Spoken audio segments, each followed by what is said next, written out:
Face à l'info sur la première. Soir première, face à l'info.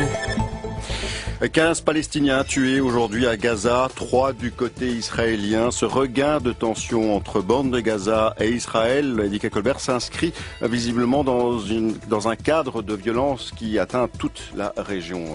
Il faudrait effectivement, Sandro, que nous commentions l'ensemble de la position régionale, puisqu'on sait tout aussi bien, par exemple, que la Ligue arabe va tenir une réunion d'urgence sur Gaza, que la position égyptienne entre Israël et Gaza et plus largement l'autorité palestinienne devient très difficile à tenir, que le Liban souffre à quelques encablures de la problématique syrienne, que la Turquie a évidemment un rôle à jouer à ce sujet, que nous avons assisté à des tensions aussi, pour ne pas dire plus, il y a des tirs sur le plateau du Golan entre Syrie et Israël. Voilà de quoi largement alimenter ce tour d'horizon avec 3 invités avec nous dans cette émission. Sont par téléphone Alain Grech, membre du comité éditorial de la revue Maghreb Mashrek et directeur adjoint du Monde diplomatique.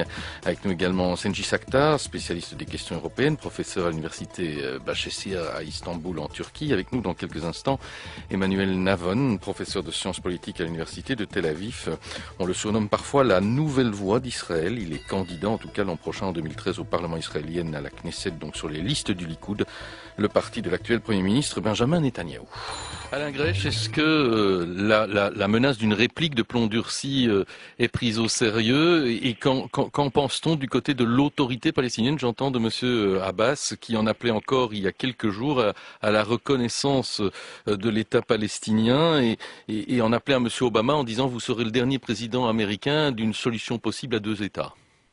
Oui, tout à fait. Il y a une crainte de l'autorité palestinienne. La crainte de l'autorité palestinienne vient d'une raison très simple, c'est que les négociations de paix sont dans l'impasse totale parce qu'il y a un refus total israélien d'accepter un État palestinien en Cisjordanie et Gaza, et que tout le monde le sait depuis des années.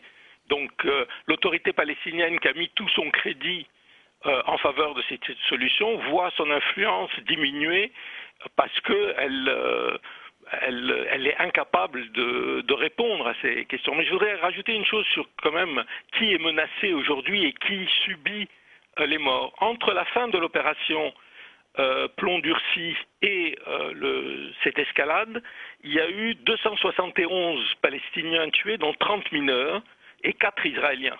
On est quand même dans une situation de déséquilibre total. On ne peut pas comparer des roquettes et des F-16 qui bombardent des camps palestiniens.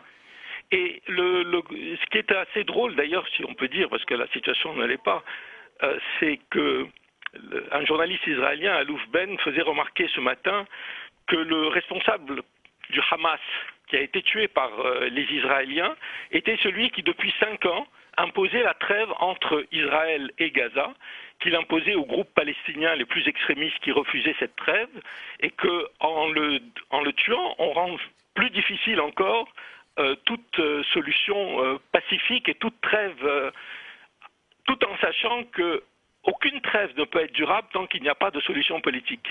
Et le refus de la solution politique, c'est un refus israélien, il faut le rappeler. Ce gouvernement est le gouvernement le plus à droite qu'il n'y ait jamais eu dans l'histoire d'Israël, avec un parti de M. Lieberman qui est un parti fascisant et qui refuse ouvertement, c'est-à-dire concrètement toute solution, puisque tous les jours, il y a des terres palestiniennes confisquées, tous les jours on construit des colonies, et tous les jours on rend impossible la solution de 2 États qui a été celle qui était acceptée en principe par la communauté internationale, et on crée une situation qui ne peut déboucher que vers des morts supplémentaires, et qu'on se comprenne bien, un mort israélien vaut un mort palestinien, je veux dire, et la souffrance d'une mère palestinienne et d'une mère israélienne n'est pas différente. Mais la question qui est qui est responsable de cette situation? Emmanuel Navon, lorsqu'il faut établir la géopolitique de la zone, les cartes ont changé au Caire. Nous parlions tout à l'heure de l'appel de M. Obama en direction de l'autorité israélienne, mais aussi de l'autorité égyptienne. Comment analysez-vous la réaction de M. Morsi qui annonce vouloir se rendre à Gaza? Je viens d'entendre pendant 5 minutes de propagande et de mensonges de mon prédécesseur. C'est absolument insupportable d'entendre ces infamités. Est-ce que vous êtes en train d'interviewer un journaliste? Emmanuel Navon, Monsieur Navon, je vous pose une question. La propagande du Hamas. à la radio belge, ou bien vous posez des questions Monsieur Navon, s'il vous voulez. Monsieur Navon, est-ce que je fais l'interview? Monsieur Navon, est-ce que je fais l'interview du politologue ou du candidat du Likoud? Des deux. Donc je vous pose une question. Vous avez eu pour l'instant l'interview de quelqu'un qui parle au nom du Hamas. Eh bien, je vous demande de vous exprimer au nom du gouvernement que vous représentez, monsieur, puisque vous êtes candidat de la liste du Premier ministre. Comment interprétez-vous la question à propos de la position de l'Égypte, monsieur Navon?